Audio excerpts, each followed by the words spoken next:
ইয়া আইয়ুহাল্লাযীনা আমানু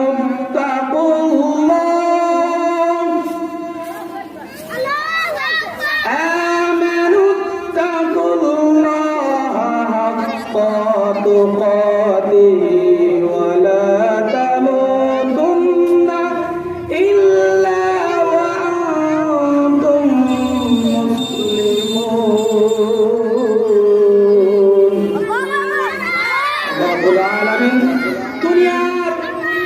অন্য কোন ধর্মের অবলম্বী অন্য কাউকে বলেন নাই, কোন হিন্দুকে বলেন নাই, কোন খ্রিস্টানকে বলেন নাই, কোন ইহুদিকে বলেন নাই, কোন নাসারাকে বলেন নাই, অন্য ধর্মাবলম্বী